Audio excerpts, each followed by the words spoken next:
Hello students, welcome back to my channel twin physics. আজ আমাদের আলোচনার টপিক ক্লাস 12-এর ছায়াপ্রকাশনী বই থেকে যে সলিউশন সিরিজটা চলছিল তার আজকে তড়িৎক্ষেত্র অধ্যায় থেকে আমাদের থার্ড 11th ম্যাথ, যেখানে আমরা আলোচনা করব 23 থেকে 33 প্রশ্ন নিয়ে।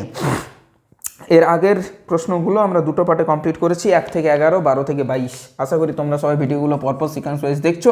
বুঝতে না পারলে ভিডিওগুলো দেখবে, বুঝতে পেরে গেলে ভিডিও দেখার কোনো দরকার নেই। ঠিক, যে জায়গাটা পারবে না সেই জায়গাটা দেখবে।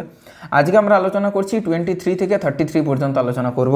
দেখো 23তে বলেছে 2 মিটার ব্যাসার্ধের ফাঁপা আহিত গোলক কোনো ক্ষেত্র প্রাবল্য সৃষ্টি করে না। কোথায়? অভ্যন্তরীণ বিন্দুতে। এই জন্য সৃষ্টি করে না, কারণ অভ্যন্তরীণ বিন্দুতে কিউটা জিরো। কিউ যদি জিরো হয় তাহলে ইলেকট্রিক ফিল্ড যেটা হচ্ছে কে কিউ বাই আর স্কোয়ার, সেটাও কিন্তু হয়ে যাবে কে গুণিত 0 ডিভাইডেড বাই আর স্কোয়ার, মানে হচ্ছে 0। As simple as that. তাহলে option A is the correct answer. Next 24-এ বলেছে +8q - 2q মানের আধান, দুটি আধান x অক্ষের ওপর, একটা x = 0-তে আর একটা x = l, এই দূরত্বে কিন্তু দুটো অবস্থিত আছে। কে কোথায় আছে? 0-তে আছে +8q আর এখানে আছে -2q। ইয়েস, হলো x অক্ষের ওপর অবস্থিত। x অক্ষের ওপর অবস্থিত কোন বিন্দুতে দুটি আধানের জন্য যে নেট তড়িৎ ক্ষেত্র সেটা 0 আসবে। নেট যেটা তড়িৎ ক্ষেত্র সেটা 0 আসবে। কি করে সেটা হচ্ছে? বেশ, তাহলে তড়িৎ ক্ষেত্র 0 কোথায় হবে? এখানে হবে না এই দুটোর মধ্যে একটা কোনো প্রান্তে হবে, সেটা দেখতে হবে। যদি আমি এখানে কোনো বিন্দু নিই তাহলে দেখতে পাচ্ছ তড়িৎ ক্ষেত্র বার করার নিয়ম হলো যে ওইখানে একটা একক ধনাত্মক চার্জ আছে, সেটাকে মেনে নিতে হবে। তাহলে যেহেতু এটা ধনাত্মক চার্জ, এটা ধনাত্মক চার্জ এ একে রিপালশন করবে, আর যেহেতু এ ঋণাত্মক চার্জ, এ ধনাত্মক চার্জ এ একে আকর্ষণ করবে। তাহলে দুটো ফোর্সই লেফট টু রাইট এই দিকে হয়ে যাচ্ছে, ফলে এখানে জিরো হওয়ার চান্স নেই। এখানে জিরো হবে না, যদি চান্স আছে এই দিকে কিংবা এই দিকে। এই গেল ব্যাপার। এইবার একটা জিনিস আমাদেরকে একটু বুদ্ধি করে কাজে লাগাতে হয়, সেটা হলো যে অ্যাটলিস্ট তড়িৎ ক্ষেত্র যখন তুমি শূন্য করছো বা তড়িৎ ক্ষেত্রকে যখন তুমি ইকুয়াল করছো, তখন তুমি চেষ্টা করবে, কারণ আমরা জানি ই সমান হচ্ছে কে কিউ বাই আর স্কোয়ার। তাহলে ইলেকট্রিক ফিল্ড চার্জের ওপর ডিপেন্ডেন্ট। চার্জ যত বেশি হবে তত ইলেকট্রিক ফিল্ড বেশি, আর দূরত্ব যত বেশি হবে তত ইলেকট্রিক ফিল্ড কম। তাহলে যদি আমাকে চার্জ বেশি করতে হয়, দেখো একটা 8 কুলম্ব, একটা -2 কুলম্ব। -2 কুলম্ব এমনি চার্জ কম হয়ে আছে, একে কোনো চেঞ্জ করতে পারবো না। তাহলে অ্যাটলিস্ট ওর কাছে তো রাখো, যাতে ডিস্টেন্সটা কম হয় এবং ও ইলেকট্রিক ফিল্ড বেশি জেনারেট করতে পারে অ্যাট দ্যাট পয়েন্ট। তো 8q থেকে ওইটা কিন্তু অনেকটা দূরে, ফলে ও কিন্তু কম ইলেকট্রিক ফিল্ড জেনারেট করবে, তবেই একটা চান্স আছে যে জিরো হয়ে যেতে পারে। তাহলে আমরা এইটা করব যে এইখান থেকে এটা ডিস্টেন্সটা ধরবো ডি, এইটুকু ডিস্টেন্সটা ধরবো ডি। এবার এই যে পয়েন্টটা অর্থাৎ পি পয়েন্টে 8qর জন্য +8qর জন্য যেটা হবে ইলেকট্রিক ফিল্ড, সেটা হবে কে গুণিত কিউ মানে 8q divided by R square মানে এই ডিস্টেন্সটা এই টোটালটা। তাহলে এই ডিস্টেন্সটাই হচ্ছে আমাদের কত? এল। এইখান থেকে এতটা হচ্ছে এল, এতটা, দেন তারপর ডি, তাহলে এল প্লাস ডি তার হোল স্কোয়ার।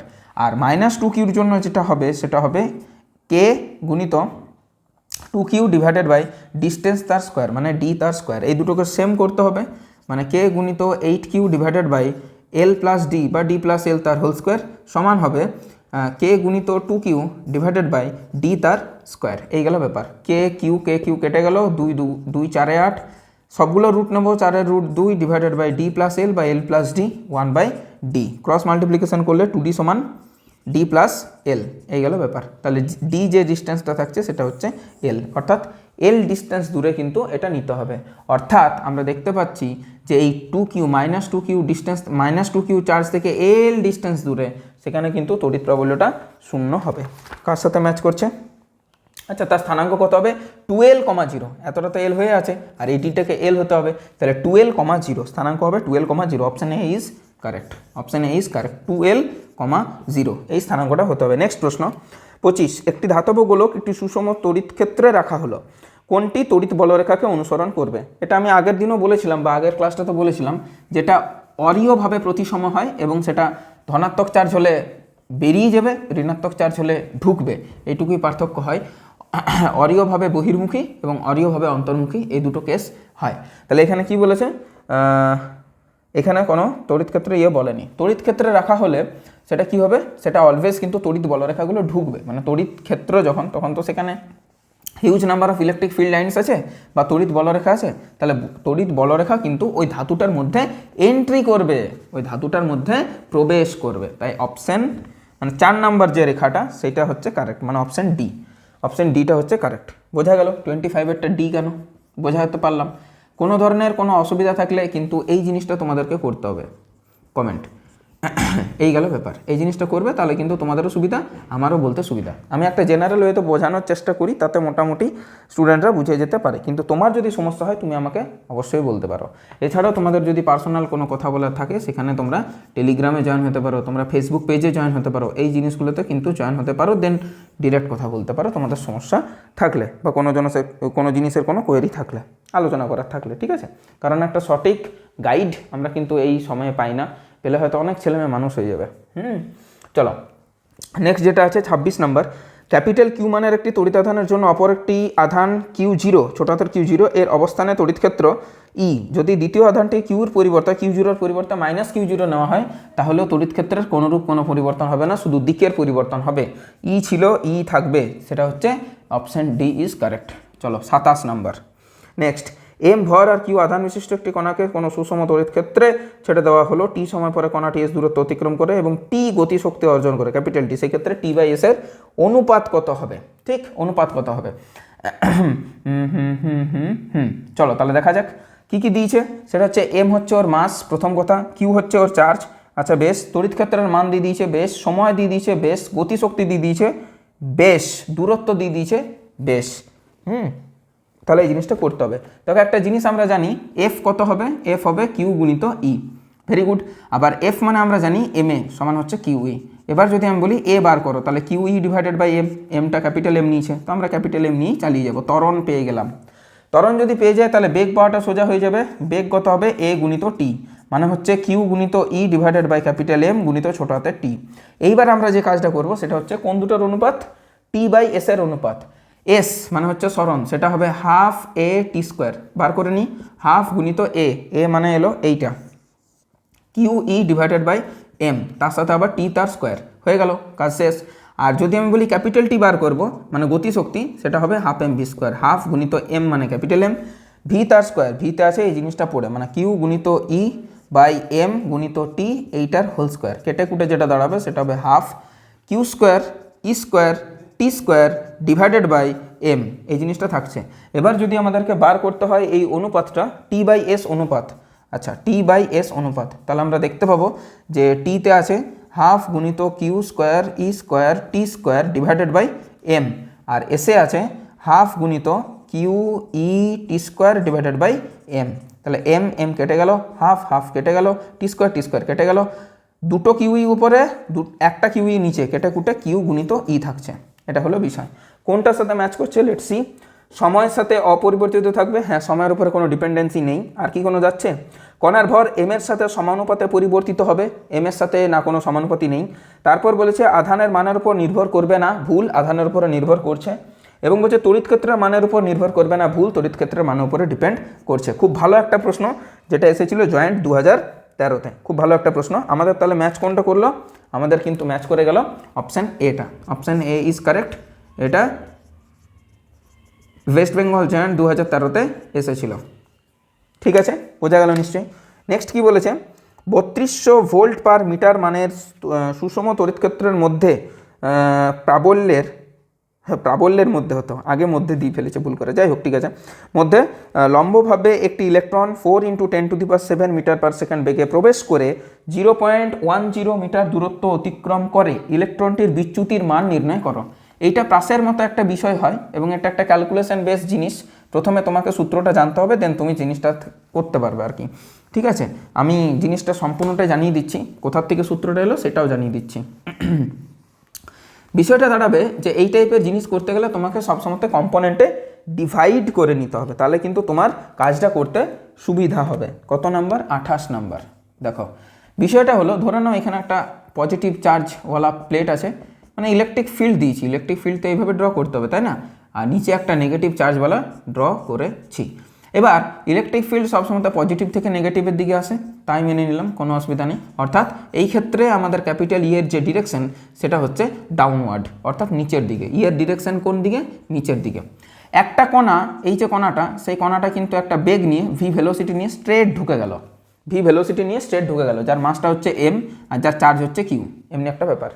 সে ঢোকার পরে কিছু দূর অন্তর সে একটা বল অনুভব করবে, এই বলটা হবে F ইকুয়ালস টু কিউ গুণিত ই, অর্থাৎ যেদিকে ইলেকট্রিক ফিল্ড সেদিকে কিন্তু বলটা অনুভব করবে যদি ওর চার্জটা নিচে পজিটিভ হয়। ও নিজের চার্জটাই যদি নেগেটিভ হয় তাহলে কিন্তু বলটা উল্টো দিকে অনুভব করবে, তাহলে ও কিছু দূর এইভাবে যাওয়ার ফলে ও কিন্তু এইভাবে নেমে যাবে, তাহলে যাওয়া উচিত ছিল স্ট্রেট, ও নেমে গেল। এই যে ডিস্টেন্সটা, একটু অন্য কালার ইউজ করছি আমি, এই যে ডিস্টেন্সটা এইটাকে বলা হয়, এই যে ডিস্টেন্সটা যতটাও নেমে গেল ডিফ্লেক্ট হয়ে গেল এইটাকে বলা হয় বিচ্যুতি। কথাটা বোঝা গেল কি গেল না, মাথায় ঢুকেছি কি ঢুকেনি? এইটাকে বলা হয় বিচ্যুতি। এর মানটাকে আমাদেরকে বার করতে বলেছে, যেটাকে আমরা ওয়াই দ্বারা চিহ্নিত করি, এবং এই যে ডিস্টেন্সটাও কভার করেছে এখান থেকে এত দূর, সেটা হচ্ছে আমাদের এক্স, যার মান দিয়ে দিয়েছে 0.10 মিটার। বাকি সব কিছু দেওয়া আছে, লেটস সি বার করা যাক। একটা জিনিস আমরা করতে পারি যে এক্স অক্ষ বরাবর সরণ সমান এক্স অক্ষ বরাবর বেগ গুণিত সময়। পারি না? পারি না, অবশ্যই পারি। তাহলে এখান থেকে আমরা সময়টা বার করব, সময়টা হবে এক্স অক্ষ বরাবর সরণ ডিভাইডেড বাই এক্স অক্ষ বরাবর বেগ, এবং এক্স অক্ষ বরাবর সরণ দেখতে পাচ্ছি 0.10 মিটার, আর বেগটা আমাদের দিয়ে দিয়েছে, বেগ আমাদের দিয়ে দিয়েছে 4 × 10⁷। ওকে, 4 × 10⁷। তাহলে আমাদের কাছে এখান থেকে দাঁড়াচ্ছে যে এটাকে করতে পারি 10 ডিভাইডেড বাই এখানে 100 করে নিলাম, আর তার সাথে এখানে 10⁷, এখানে তার সাথে 4, এই গেল ব্যাপার। আচ্ছা, এটা কেটে গেল, ঠিক আছে, এটা কেটে গেল, তাহলে 1/4 × 10⁸, মানে 1 মানে এটা 0.25 × 10⁻⁸, এটা হচ্ছে সেকেন্ড, এত সেকেন্ড হচ্ছে ব্যাপার। এই সময়টাতে ওর গতিটা কমপ্লিট হয়েছে। এবারে ওয়াই অক্ষ বরাবর যদি আসি, ওয়াই অক্ষ বরাবর যে বেগ Vy সেটা কিন্তু শূন্য, প্রাথমিক বেগ ওয়াই অক্ষ বরাবর কিন্তু নেই, কিন্তু অন্তিম বেগ আছে, অন্তিম বেগ বলছি আরও ত্বরণ আছে অবশ্যই, এ অক্ষ বরাবর ত্বরণ আছে অবশ্যই। ত্বরণটা কোথা থেকে আসবে? ত্বরণটা আসবে ইলেকট্রিক ফিল্ডের কারণে। আমরা জানি যে F সমান কিউ গুণিত ই, এখানে এফ এর জায়গাতে এম এ বস করাবো, আর এখানে কিউই, ত্বরণটা থাকবে কিউই ডিভাইডেড বাই এম। একটু আগে তোমরা দেখতে পেলে ওই টাইপের একটা অঙ্ক করলাম, অসুবিধা কিছু হওয়ার কথা নয়। এবার যদি আমি বলি যে ওয়াই অক্ষ বরাবর সরণ কত, না হাফ এ গুণিত এ ওয়াই গুণিত টি তার স্কোয়ার, মানে হাফ গুণিত এই এ ওয়াইটা আমাদেরকে বার করতে হবে। কিউটা কত? 1.6 × 10⁻⁹, ইটা কত দেওয়া আছে? 3200 divided by mass of electron 9.1 × 10⁻31, ঠিক আছে, ইলেকট্রনই বলেছে, ঠিক আছে, কোনো অসুবিধা নেই। তাহলে এইটা যদি কেটে যায় আমাদের পড়ে থাকছে এখানে 10⁻12, ঠিক আছে, আমার কাছে দাঁড়াচ্ছে 1.6 ডিভাইডেড বাই 9.1 গুণিত 3200, আর নিচে হচ্ছে এটা মানে 10⁻12, 12 আর 2 14 হয়ে যাচ্ছে, মানে এখানে 32 গুণিত 10⁻14, এত দূর হচ্ছে। এখানে যদি মানটা আমি পুট করি তাহলে এখানে হবে 1.6 ডিভাইডেড বাই 9.1 ইন্টু 32 ইন্টু 10⁻14 গুণিত টি তার স্কোয়ার, টি মানে এটা স্কোয়ার, মানে এটাকে বলতে পারি 25/100, হ্যাঁ, মানে 25 স্কোয়ার হবে 625, নিচে 100 স্কোয়ার হবে 10⁻4 গুণিত 10⁻8, এটা বোঝা গেল। 10⁻8, এই 4টা উপর গেলে 10⁻4, -4 -8 -12, এখানে আছে 14, তাহলে 10⁻2 পড়ে থাকছে। তাহলে ওভারঅল যদি জিনিসটাকে আমরা দেখি, 2 দিয়ে আবার এখানে 16 দাঁড়াচ্ছে, এটা উঠে যাবে, তাহলে 16 16 256 গুণিত ওপরে আর কেউ 625, ওপরে আর কেউ 10 স্কোয়ার মানে 100 ডিভাইডেড বাই নিচে কেউ 91, এটা হচ্ছে বিষয়। এই জিনিসটাকে আমাদের সলভ করলে আমাদের অ্যান্সারটা চলে আসবে, চলে আসার কথা। দেখা যাক, 256 ইন্টু 625 ইন্টু 100 ডিভাইডেড বাই 91, এটা হচ্ছে বিষয়। এত মিটার, কোথাও গন্ডগোল হয়েছে কি? কাছাকাছি আসছে 1 অ্যান্সারটা কী আছে 1.76 মিটার না মিলিমিটার, কিন্তু আমার তো সব কিছুতে এসআইতে আছে বাবা, কোনো তো অসুবিধা হওয়ার কথা নয়, ঠিক আছে। আর যদি শুধু সূত্রতে পুট করে দিই আমি, যেটা সূত্রটা আমাদের আছে আমাদের কাছে, ঠিক আছে, সূত্রতে পুট করে একবার দেখি তো, এই মানে 10-এর একটা গন্ডগোল হচ্ছে আর কি, আর কিছু না। 10⁻পাওয়ারের গল্পতে একটু সমস্যা দেখা দিচ্ছে, ঠিক আছে, দেখবে এটা ঘরে ট্রাই করে দেখবে, প্রসেস এইটাই, কোথাও শূন্যর কিছু অসুবিধা হয়েছে। আমি ডাইরেক্ট সূত্রটা যদি পুট করি তাহলে বুঝতে পারবে যে হাফ এস ওয়াই সেটা হবে হাফ কিউ গুণিত ই ডিভাইডেড বাই এম, আর এখানে হচ্ছে আমাদের x/t, x/v তার হোল স্কোয়ার, x/v তার হোল স্কোয়ার, ওই জিনিসটাই আর কিছুই না, ঠিক আছে। হ্যাঁ, সব কিছু ঠিক আছে। এবারে যদি মানগুলো আমি বসাই একে একে, তাহলে দেখছি কি হচ্ছে। দেখো হাফ হাফ থাকলো, কিউ মানে হচ্ছে চার্জ 1.6 ইন্টু 10⁻⁻19, ইটা আছে 3200 ভোল্ট পার মিটার। হ্যাঁ এসআইতে তো আছে, অসুবিধা তো কিছু নেই।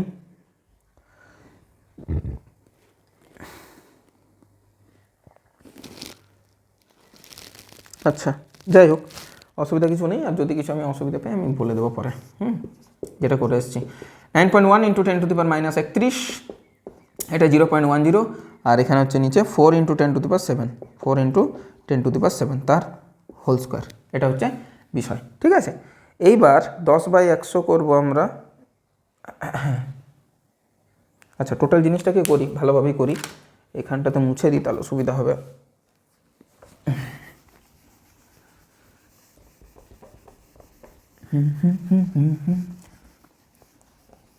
कभी ना कभी तो मिलेंगे हमको यकीन है, অনেকদিন পর গান। আচ্ছা দেখো এরপর কি হচ্ছে,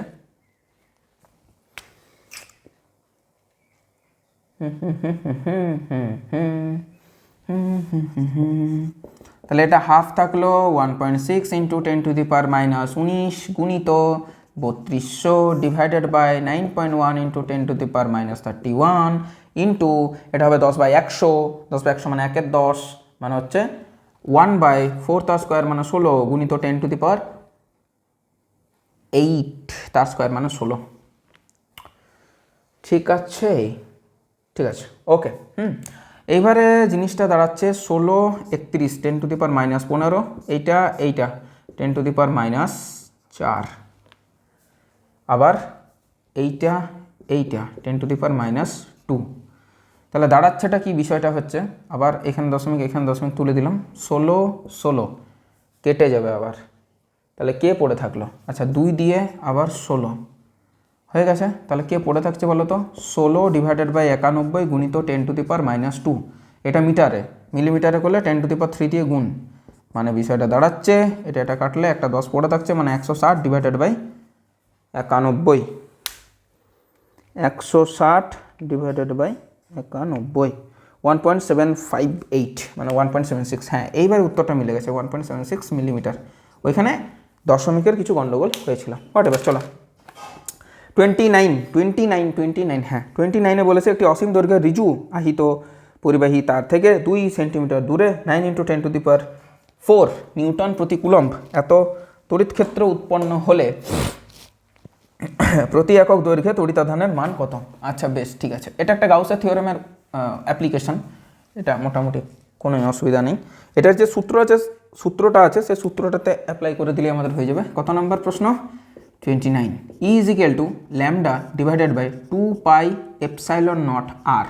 সেখান থেকে আমাদেরকে কী বার করতে বলেছে, একক দৈর্ঘ্যে তড়িতাধান, মানে ল্যামডা বার করতে বলেছে। তাহলে ল্যামডা কী হবে, 2πε0 r গুণিত ই, তাহলে 2 গুণিত পায়ের মান পাই, ε0 মান 8.625, না 8.845, হ্যাঁ মিস্টেক হয়ে যাচ্ছে, 8.854 ইন্টু 10⁻⁻12 গুণিত আর ডিস্টেন্সটা কত দিয়েছে, ডিস্টেন্সটা দিয়েছে 2 সেন্টিমিটার। অ্যান্সারটা কিসে আছে, কুলম্ব তড়িতাধানের কুলম্ব প্রতি মিটার, হ্যাঁ এসআইতে আছে। তাহলে 2 সেন্টিমিটার, তাহলে 2/100 মিটার, ওকে ডান। গুণিত ইলেকট্রিক ফিল্ড কত দিয়েছে, 9 ইন্টু 10⁻4, 9 ইন্টু 10⁻4, এটা হলো বিষয়। তাহলে এটা যদি কাটি তাহলে এখানে হচ্ছে 10 স্কোয়ার, এটা কাটলে আবার 10⁻10, ঠিক আছে। বাকি জিনিসটাকে একটু সলভ করি, দেখি কত আসছে।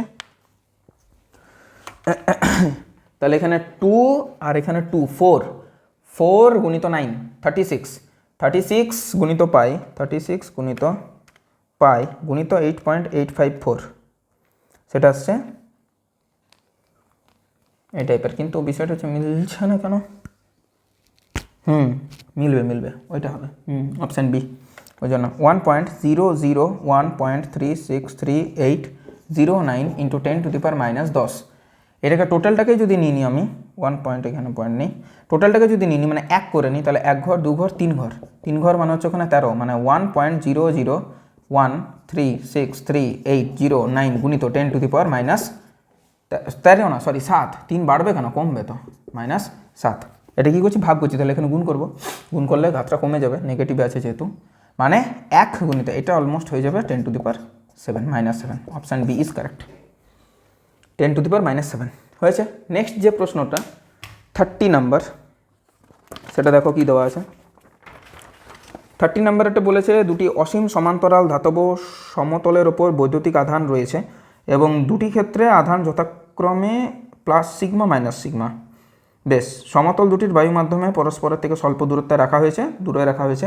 যদি মিডিলে বায়ু থাকে, মানে বায়ুর ভেদনযোগ্যতা যদি ε0 হয়, মানে মিডিলে যে ইয়েটা আছে সেটা হচ্ছে ε0, তাহলে বলছে দুটি সমতলের মধ্যবর্তী অঞ্চলে তড়িৎ ক্ষেত্রের অভিমুখ আর মান কি হবে, তড়িৎ ক্ষেত্রের অভিমুখ আর মান কি হবে, এটা হচ্ছে বিষয়। মানে দুটো প্লেট আছে, দুটো প্লেট পরস্পরের থেকে একটা সার্টেন ডিস্টেন্স দূরে আছে এবং তাদের মিডিলে কোন মাধ্যম আছে না বায়ু মাধ্যম আছে, আর বায়ু মাধ্যম থাকার ফলে বায়ু মাধ্যমে তড়িৎ ভেদ্যতা দিয়ে দিয়েছে ε0 এবং তার ফলে মিডিলে একদম মিডিলটাতে ওদের ইয়েটা কত, মানে তোমার কি ওটাকে বলছে তড়িৎ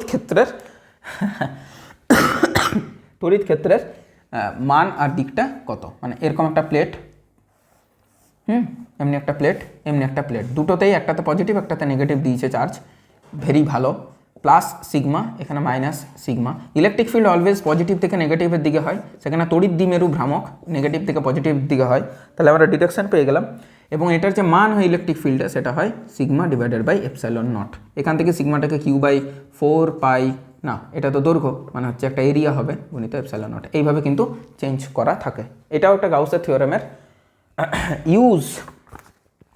এটাও ওয়েস্ট বেঙ্গল জয়েন্ট 2012-তে পড়েছিল, ওয়েস্ট বেঙ্গল জয়েন্ট 2012-তে পড়েছিল, ঠিক আছে। আর এটার অপশানটা কার সাথে ম্যাচ করছে, σ/ε0 ঋণাত্মক, হ্যাঁ ঋণাত্মকের দিকে, মানে অপশান বি ঠিক। চলো দেখো 31 কি বলছে, আর ব্যাসার্ধের একটি গোলকার আংটাকে +q আধান দেওয়া হলো, আংটাটার এ কে বি অংশে, আগে এঁকে নিই আমি, এটা দিয়েছে এ, এটা দিয়েছে বি, এটা দিয়েছে সি, এটা দিয়েছে ডি, এখানে একটা পয়েন্ট নিয়েছে সেটা হচ্ছে কে।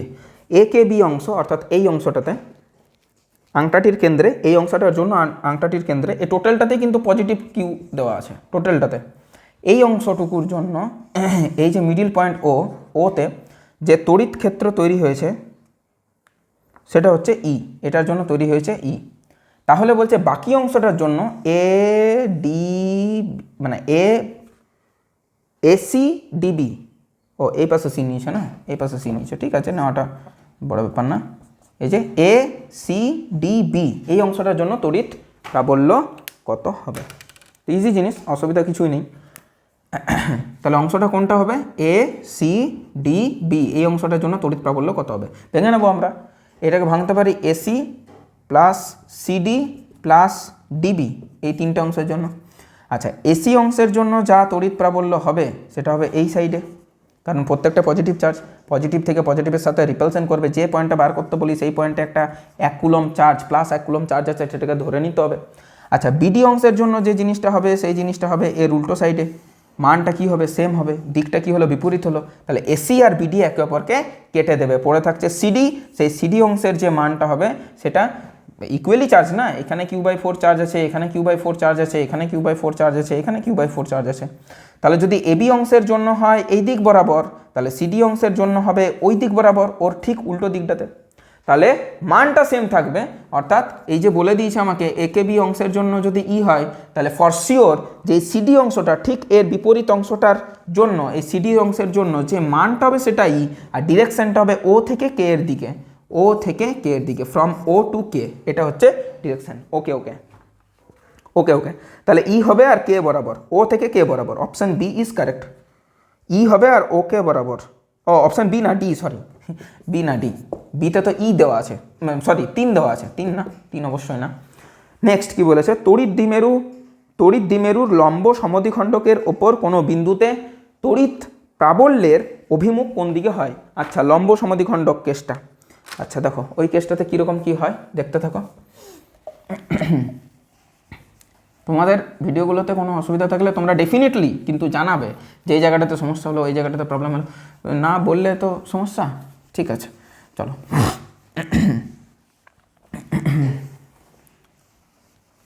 আচ্ছা দেখো নেক্সট যে প্রশ্নটা বলেছে সেটা হচ্ছে আমাদের 32 নাম্বার। 32তে কি বলেছে, লম্ব সমদ্বিখণ্ডক, তাই তো? মানে এখানে একটা প্লাস কিউ আছে, এখানে একটা মাইনাস কিউ আছে, এটার মধ্যবর্তী সরলরেখা, তার মিডিল থেকে একদম এই পয়েন্টটা বার করব।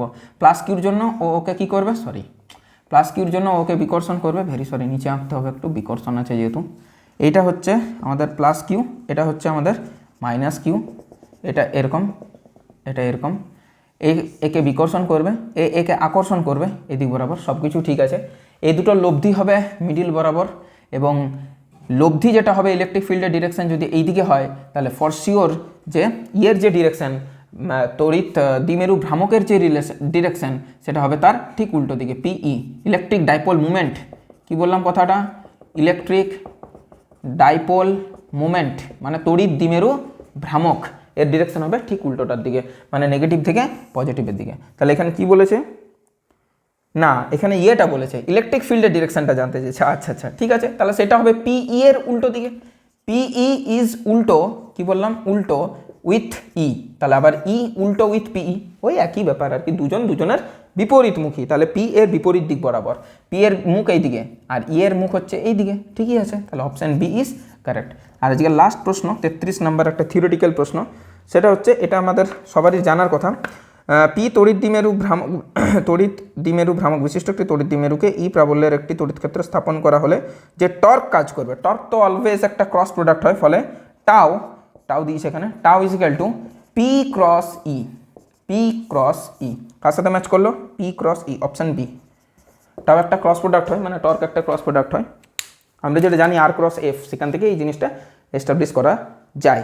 এটা অপশান বি কিন্তু, হ্যাঁ এখানে ভুল করো না, এটা কিন্তু অপশান বি, ঠিক আছে। চলো আজকের আমরা আলোচনা করলাম 23 থেকে 33 নাম্বার প্রশ্নগুলো, অর্থাৎ থার্ড 11টা প্রশ্ন নিয়ে। পড়াশোনা করতে থাকো, দেখা হচ্ছে নেক্সট ভিডিওতে 34 থেকে 44 পর্যন্ত প্রশ্ন নিয়ে। All the best from our beloved and little family Twin Physics, by.